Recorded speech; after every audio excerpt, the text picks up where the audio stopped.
দেখুন, যদি মানসিকতা থাকে ভালো কাজ করব, তা পাবলিকের সাপোর্ট পাওয়া যায়। আমাকে বহুজন বলেছিল এই ধরনের গায়ক একটা ডিস্টার্ব হয়ে যাবে। দেখুন, পাবলিক গান শুনতে এসছে, গান শুনছে কি সুন্দরভাবে। ডিস্টার্ব যেগুলো হয় আমার মতে তার মেন আমরা ডিস্টার্ব করি, পাবলিক ডিস্টার্ব করে না। পাবলিকের ডিস্টার্ব করার জন্যে প্রহচনা দেওয়া হয়। দেখবেন কোনো জায়গায় যদি আমাদের ইনস্টিটিউটগুলো দেখেছি আমি, কোনো জায়গায় যদি স্টুডেন্ট আন্দোলন হয় ম্যানেজমেন্ট তাদের লবিবাজি কিংবা টিচার যুক্ত থাকে, আমি যতটুকু বুঝি। এই সব অনুষ্ঠান মানুষ গান দেখতে আসে, আর মানুষ বীরভূমের শান্তিপ্রিয়, শান্তিতে বাস করতে ভালোবাসে। তারা সুন্দরভাবে গান উপভোগ করলো, ছেলেদের ফেস্ট উপভোগ করলো। সর্বোপরি আমার যতটুকু উপলব্ধি হয়েছে এখানে মানুষের সঙ্গে কথা বলে, এই যে স্বাস্থ্য সংক্রান্ত মেলা, এটা ওনাদের চোখে প্রথম। এবং আমি দেখলাম প্রচুর ছোট ছোট মাল, যেগুলো ওই থার্মোমিটার বা বিভিন্ন ধরনের যে ছোট মাল মানুষ কিনে নিয়েছে। এবং আমরা চিন্তা ভাবনা করছি এটা বড় করে অনুষ্ঠান পরের বারে করার।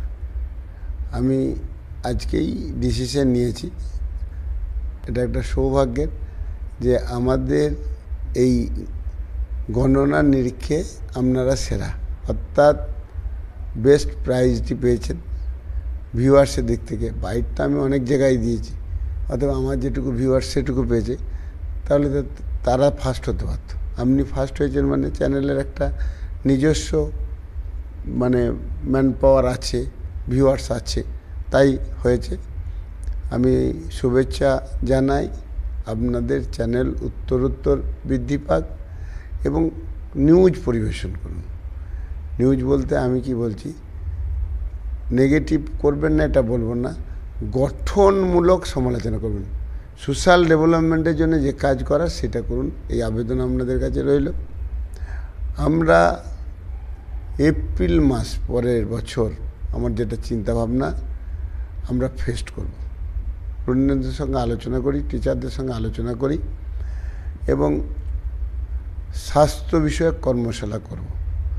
আমি স্টেজে বলেছি, আপনি শুনেছেন, যে 1 বছরের মধ্যে আমরা আমাদের জেলার কোনো রোগীকে বাইরে যেতে দেব না। এটা আমাদের অঙ্গীকার।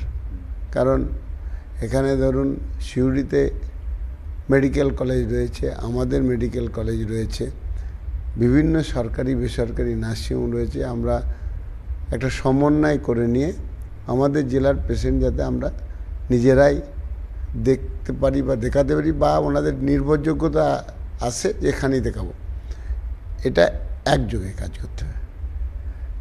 আপনাদের সত্যি ঘটনাটা তুলে ধরতে হবে, আমাদের ব্যর্থতাটা স্বীকার করে সেটাকে নতুন করে আমাদের যাতে করে মানুষের মধ্যে আস্থা আনা যায় সেই রকম পরিকাঠামো গঠন করতে হবে।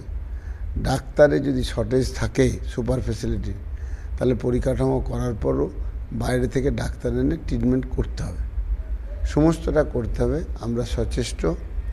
আমি আপনাদের সামনে এর পরের বারে ফেস্টে কথা বলতে পারবো ডাটা দিয়ে, যে এই জেলা থেকে বাইরে রুগী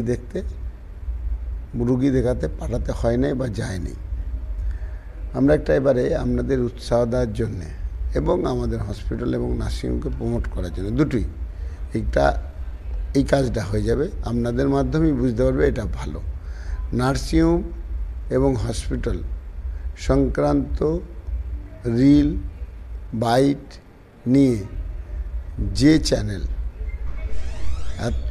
চ্যানেল যতবার তার খুশি সেই চ্যানেলে আমাদের এই সংক্রান্ত সংবাদ দিক নিয়ে টোটাল 1 বছরে ভিউয়ার্স সবচেয়ে যার বেশি হবে তাকে আমরা 4 চাকার একটি গাড়ি, দ্বিতীয় হবে সর্বদামি এরকম ভাবছি 2 চাকার গাড়ি, তারপর মিডিয়াম 2 চাকার গাড়ি হচ্ছে তৃতীয় প্রাইজ, এবং প্রত্যেকটিতে ল্যাপটপ এবং মানে মোবাইল দিয়ে সান্ত্বনা প্রাইজ দেবো, সেটা হচ্ছে 7 টাকা। এরপরে ধরুন দুটো ইন্টারেস্ট থাকবে। আমার ইন্টারেস্ট পেশেন্ট ব্যাংক টাকা বাড়িয়ে দিচ্ছেন, আপনার ইন্টারেস্ট হচ্ছে আমি প্রাইজ নেব। তাহলে আপনি আমাদের ভালো খারাপ দুটো খবরই প্রতিদিন করবেন, ভিউয়ার্স হবে, ভিউয়ার্সটাকে বাড়াতে হবে। তা বিষয়টা হচ্ছে কি, আমরা গঠনমূলক সমালোচনা করলে আমরা সংশোধন করে নেব। এই আপনাদের এই প্রাইজের মাধ্যমে আপনার যেমন ভিউয়ার্সটা বাড়বে, আপনার তাকাতে থাকবে, তেমনি আমরা পেশেন্ট বাড়বে। আমরা গুটি গুটি পায়ে আমাদের যেটা লক্ষ্য যে 1 বছরের মধ্যে বাইরে পেশেন্ট যাবে না, সেইটা কিন্তু আমরা পূরণ করে নিতে পারবো। আমি আবারও আশা করব আপনার চ্যানেল ফার্স্ট প্রাইজ পাবে একদম। আমি বহিরাগত নয়, আপনার বুঝতে বলেছি। ধরুন এখানে কাজ করেছে, রাজমিস্ত্রিরা কাজ করছে, এখানে বিভিন্ন জন মেটেরিয়াল দিচ্ছে, এখানে শাকসবজি দিচ্ছে। আমি তাদের কি করে বহিরাগত করবো? স্টুডেন্টের আগে থেকে এসছে, হ্যাঁ আইনের চোখে তারা স্টুডেন্ট নেই, কিন্তু বহিরাগত বলার কোনো জায়গা নেই। এরপরে দুটি আদিবাসী পাড়া আছে, সেখানে ছেলেমেয়েরা বলছে আমরা যাব। এটা নৈতিক বিষয়টা।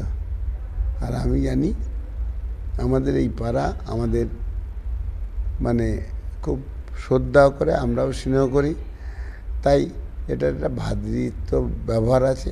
সবাই আসবে, খুব সুশৃঙ্খলভাবে থাকবে, তাই এই ধরনের কোনো ডিস্টার্বের কোনো আশঙ্কাই নেই। আমাকে প্রশাসন বলেছিল কতটা পুলিশ লাগবে, আমরা অবশ্যই আসুন আইন শৃঙ্খলা রক্ষার জন্যে। তবে পুলিশের কোনো এমনি বাস্তবিক কিছু দরকার হবে না। হ্যাঁ, ওনারা নিয়ম শৃঙ্খলা জানেন, কিভাবে দাঁড়াতে হয়, কী করে বসতে হয়, কতটা দূরত্বে দাঁড়ালে হঠাৎ করে কোনো বিপদ হলে সেটা হবে না, সেই জন্য ওনাদের লাগবে। কিন্তু ওনাদের কোনো সময় যে আমাদের গণ্ডগোলের জন্য লাগবে আমি বিশ্বাস করি না।